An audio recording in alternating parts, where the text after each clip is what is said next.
नमस्कार बच्चों, स्वागत है आप सबका आपके अपने YouTube चैनल रुद्र हिंदी गुरु में। बच्चों, आज हम पढ़ेंगे पाठ इस जल प्रलय में, जिसके लेखक हैं फणीश्वर नाथ रेणु। बच्चों, ये पाठ आपकी जो पाठ्य पुस्तक है कृतिका भाग 1 से लिया गया है। बच्चों, चैनल को लाइक करें, सब्सक्राइब करें, शेयर करें, कमेंट करें। धन्यवाद। और वीडियो को बच्चों पूरा अंत तक देखें। मेरा गांव ऐसे इलाके में है जहां हर साल पश्चिम, पूरब और दक्षिण की कोसी, पनार, महानंदा और गंगा की बाढ़ से पीड़ित प्राणियों के समूह आकर पनाह लेते हैं। बच्चों, जो लेखक का गांव है वो ऐसी जगह पर है जहां बाढ़ से सताए हुए लोग आकर शरण लेते हैं। सावन भादों में ट्रेन की खिड़कियों से विशाल और सपाट पृथ्वी पर गाय, बैल, भैंस, बकरों के हजारों झुंड-मुंड देखकर ही लोग बाढ़ की विभीषिका का अंदाज़ा लगाते हैं। प्रति क्षेत्र में जन्म लेने के कारण अपने गांव के अधिकांश लोगों की तरह मैं भी तैरना नहीं जानता, किंतु 10 वर्ष की उम्र से पिछले साल तक बॉय स्काउट, स्वयंसेवक, राजनीतिक कार्यकर्ता अथवा रिलीफ वर्कर की हैसियत से बाढ़ पीड़ित क्षेत्रों में काम करता रहा हूँ। और लिखने की बात, हाई स्कूल में बाढ़ पर लेख लिखकर प्रथम पुरस्कार पाने से लेकर धर्मयुग में कथा दशक के अंतर्गत बाढ़ की पुरानी कहानी को नए पाठ के साथ प्रस्तुत कर चुका हूँ। जय गंगा 1947 1947, डायन कोसी 1948 1948, हड्डियों का पुल 1948 आदि आउटपुट रिपोर्ट। मेरे कई उपन्यासों में बाढ़ की विनाश लीलाओं के अनेक चित्र अंकित हैं, किंतु गांव में हुए बहते हुए बाढ़ से गिरने, बहने, भसने और भोगने का अनुभव कभी नहीं हुआ। वह तो पटना शहर में सन 1967 में ही हुआ, जब 18 घंटे की अविराम वृष्टि के कारण पुनपुन का पानी राजेंद्र नगर, कंकड़बाग तथा अन्य निचले हिस्सों में घुस आया था। अर्थात बाढ़ को मैंने भोगा है शहरी आदमी की हैसियत से। इसलिए इस बार जब बाढ़ का पानी प्रवेश करने लगा, शहर का पश्चिमी इलाका छाती भर पानी में डूब गया, तो हम घर में ईंधन, आलू, मोमबत्ती, दिया सलाई, पीने का पानी और कॉपी कंपीज की गोलियां जमा कर बैठ गए और प्रतीक्षा करने लगे। सुबह सुना राजभवन और मुख्यमंत्री निवास प्लावित हो गया है। दोपहर में सूचना मिली गोल घर जल से घिर गया है। यूँ सूचना बांग्ला में इस वाक्य से मिली थी, जानो गोलघर डूबे गेछे। और 5 बजे जब कॉफ़ी हाउस जाने के लिए तथा शहर का हाल मालूम करने निकला तो रिक्शे वाले ने हंसकर कहा, अब कहाँ जाइएगा, कॉफ़ी हाउस में तो अब पानी आ गया होगा। चलो, पानी कैसे घुस गया है वही देखना है, कहकर हम रिक्शा पर बैठ गए। साथ में नई कविता के एक विशेषज्ञ व्याख्याता आचार्य कवि मित्र थे, जो मेरी अनवरत अनर्गल अनगढ़ गद्य में स्वगतोक्ति से कवि बोर नहीं होते। धन्य हैं। Motor, scooter, tractor, motorcycle, truck, टमटम, साइकिल, रिक्शा पर और पैदल लोग पानी देखने जा रहे हैं। लोग पानी देखकर लौट रहे हैं। देखने वालों की आंखों में ज़ुबान पर एक ही जिज्ञासा, पानी कहाँ तक आ गया है। देखकर लौटते हुए लोगों की बातचीत फ्रेजर रोड पर आ गया क्या पार कर गया। Shri Krishnapuri, Pataliputra colony, boring road, industrial area का कहीं पता नहीं। अब भट्टाचारी रोड पर पानी आ गया होगा। छाती भर पानी है। वीमेंस कॉलेज के पास डुबाऊ पानी है, आ रहा है, आ गया, घुस गया, डूब गया, डूब गया, बह गया। जब हम कॉफ़ी हाउस के पास पहुँचे, कॉफ़ी हाउस बंद कर दिया गया था। सड़क के एक किनारे एक मोटी चोरी की शक्ल में गेरुआ झाग फैन में उलझा पानी तेज़ी से सरकता आ रहा था। मैंने कहा, आचार्य जी, आगे जाने की ज़रूरत नहीं, वो देखिए आ रहा है, मृत्यु का तरल दूत। आतंक के मारे मेरे दोनों हाथ बरबस जुड़ गए और सभ्य प्रणाम निवेदन में मेरे मुंह से कुछ अस्फुट शब्द निकले। हाँ, मैं बहुत कायर और डरपोक हूँ। रिक्शा वाला बहादुर है, कहता है चलिए ना थोड़ा और आगे। भीड़ का एक आदमी बोला, ए रिक्शा, करंट बहुत तेज़ है, आगे मत जाओ। मैंने रिक्शा वाले से अनुनय भरे स्वर में कहा, मिला ले भैया, आगे बढ़ने की ज़रूरत नहीं। रिक्शा मोड़कर हम अप्सरा सिनेमा हॉल, सिनेमा शो बंद के बगल से गांधी मैदान की ओर चले। पैलेस होटल और इंडियन एयरलाइंस दफ्तर के सामने पानी भर रहा था। पानी की तेज़ धारा पर लाल हरे नियन विज्ञापनों की परछाइयाँ सैकड़ों रंगीन सांपों की सृष्टि कर रही थी। गांधी मैदान पर की रेलिंग के सहारे हजारों लोग खड़े देख रहे थे। दशहरा के दिन रामलीला के राम के रथ की प्रतीक्षा में जितने लोग रहते हैं उससे कम नहीं थे। गांधी मैदान के आनंद उत्सव, सभा सम्मेलन और खेलकूद की सारी स्मृतियों पर धीरे धीरे एक गैरिक आवरण आच्छादित हो रहा था। हरियाली पर सने सने पानी फिरते देखने का अनुभव सर्वथा नया था।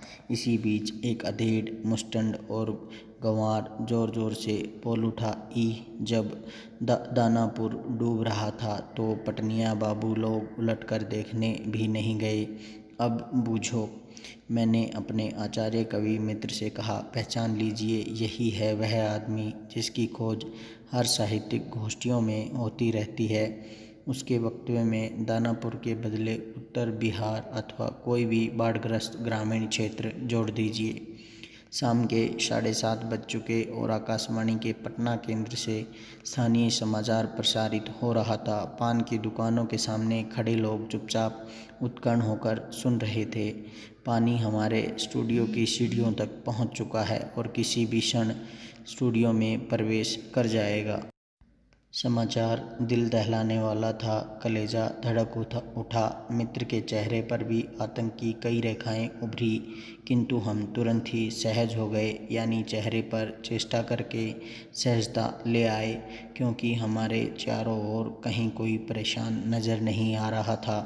पानी देखकर लौटते हुए लोग आम दिनों की तरह हंस बोल रहे थे, बल्कि आज तनिक अधिक ही उत्साहित थे।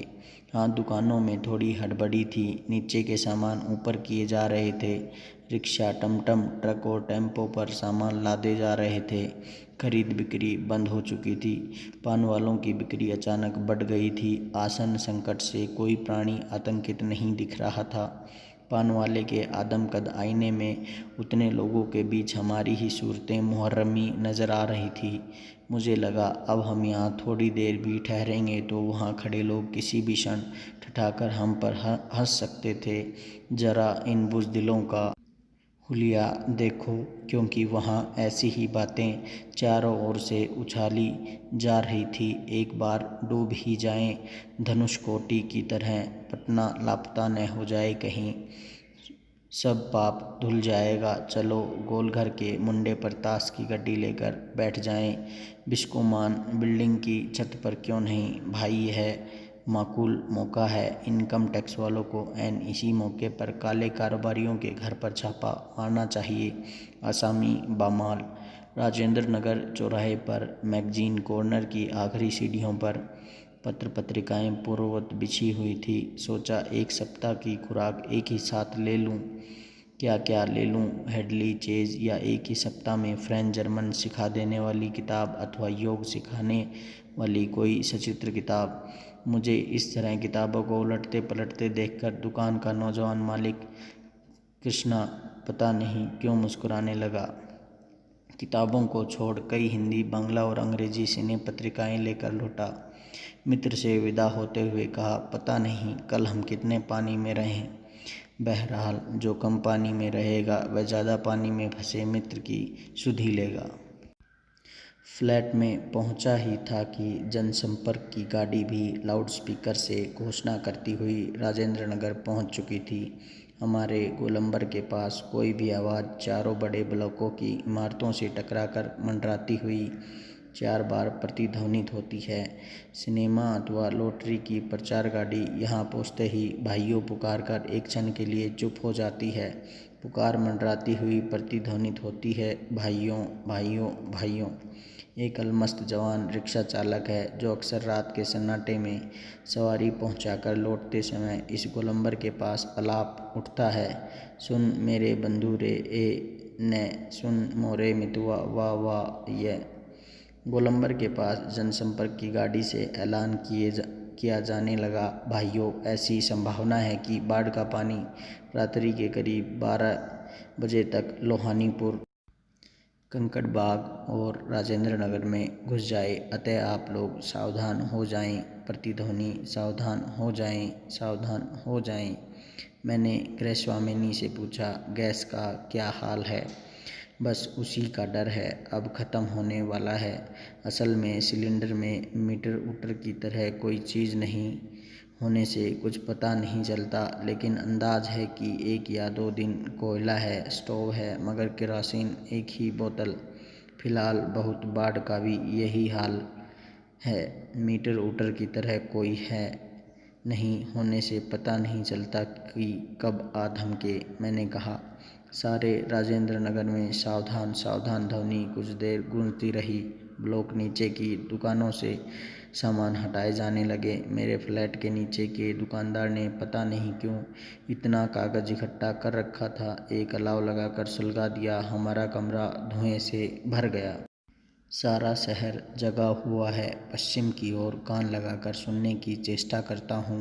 हाँ, पीरमहानी या सालिमपुरा, अहरा अथवा नंद किशोर, नवल किशोर रोड की ओर से कुछ हलचल की आवाज़ आ रही है। लगता है 1-1:30 बजे रात तक पानी राजेंद्र नगर पहुँचेगा। सोने की कोशिश करता हूँ, लेकिन नींद आएगी भी नहीं। कंपोज की टिकिया अभी नहीं। कुछ लिखूँ, किंतु क्या लिखें? कविता शीर्षक बाढ़ आकुल प्रतीक्षा। धत, नींद नहीं। स्मृतियाँ आने लगी एक एक कर, चलचित्र के बेतरतीब दृश्यों की तरह। 1947 मनिहारी, तब पूर्णिया अब कटिहार जिला के इलाके में गुरुजी स्वर्गीय सतीनाथ भादुड़ी के साथ गंगा मैया की बाढ़ से पीड़ित क्षेत्र में हम नाव पर जा रहे हैं। चारों ओर पानी ही पानी। दूर एक द्वीप जैसा बलचर दिखाई पड़ा। हमने वहां चलकर जरा चहलकदमी करके टांगें सीधी कर ली। भादुड़ी जी कहते हैं, किंतु सावधान, ऐसी जगहों पर कदम रखने के पहले यह मत भूलना कि तुमसे पहले ही वहाँ हर तरह के प्राणी शरणार्थी के रूप में मौजूद मिलेंगे। और सचमुच चींटी चींटे से लेकर सांप बिच्छू और लोमड़ी सियार तक यहाँ पनाह ले रहे थे।